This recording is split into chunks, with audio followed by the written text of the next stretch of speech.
বন্ধুরা, ঠাকুরটা দেখুন কেমন হয়েছে। তো সবাই জানেন এটা আমাদের বাড়ির ঠাকুর। তো কেমন লাগছে অবশ্যই জানাবেন। আর সকালে যেহেতু পুজো হয়েছিল দেখুন, তো মানে ঠাকুরটা রং করার পর এত সুন্দর দেখতে লাগছে। আর মা তো খুবই অসুস্থ ছিল, তার জন্য সকালে একবার পুজো হয়ে গেছে। আর সন্ধ্যে পুজোর জন্য সব কিছু রেডি করে নেওয়া হয়েছে।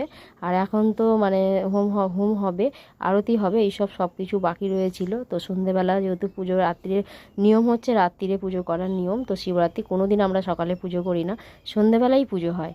কিন্তু এবছর যথারীতি মায়ের শরীর ভালো নয় বলে আমরা দিনের বেলা করে নিয়েছিলাম। জলটা মানে পড়েছে বলে করেছিলাম শিবরাত্রি, মানে চতুর্দশী পড়ে গেছিলো বলে, না হলে আমাদের রাত্রিরেই হয়। আর রাত্রিরে হোমযজ্ঞ যত রাতেই হোক না কেন আমাদের পুজো রাত্রিরেই হয়, কিন্তু এবছর দুবার হয়েছে। আর এখানে হোমযজ্ঞ করতে ঠাকুরমশাই বসে পড়েছেন। আর ঠাকুরটা তো আমাদের যেহেতু বাড়িতে রং করা হয়, আর আমাদের বংশ পরম্পরা মানে অনেক বছরের ঠাকুর, 100 বছর হয়ে গেছে। এখানে হোম করা হচ্ছে, হোমের জন্য এখানে সব কিছু রেডি করা আছে। আর আমি দেখুন ঘোমটা দিয়ে বসে আছি, কেন হোম করলে মাথায় নাকি কাপড় দিতে হয়, তার জন্য নিয়ে বসা ছিল। আর ঠাকুরমশাই তো অনেকটা সময় এসছে আর বসে আছে, সবাই মিলে রেডি করে বসে আছি। ঠাকুর পুজো আমরা তো সবই জানেন, মানে আমাদের প্রতি বছর দুবার করে পুজো হয়। আর এবছরে হচ্ছে ভোগ তো তার পরের দিনে দিতে হয়, কিন্তু এবছর আমি ভোগ তার পরের দিন করিনি। এই যে দেখতে পাচ্ছেন বাবার কাছে বসানো রয়েছে। আমি মানে সূর্য দাঁড়িয়েছে, তো সূর্য তার পরের দিন জন্মদিন পড়েছে, তার জন্য আমি সকালবেলায় আজকেই দুপুরে করে নিয়েছিলাম। আর আগে তৈরি করে নিয়ে এসে পুজোর কাছে এসে আবার ঠাকুর পুজোর জোগাড়ে মানে বসে পড়েছিলাম। তো সব কিছু রেডি করে ঠাকুর পুজো হচ্ছে।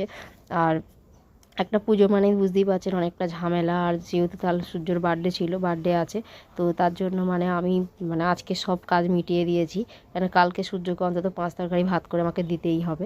আর আমার দাদারা নেই বলে আরোই আমি করিনি, মানে যদি ওরা এসে বলে যে ওর ভাগনার জন্মদিনটা করবো আবার, তো মানে একটু হবে।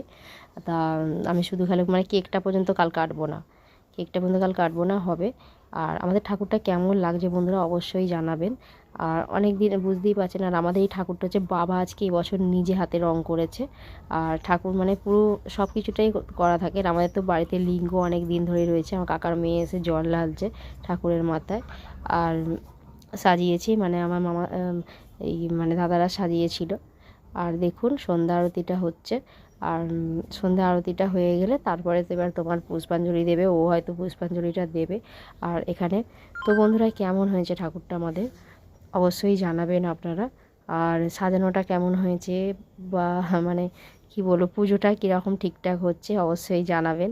ঠাকুরমশাই পুজো মানে কীভাবে করছে, কী করতে পারছে।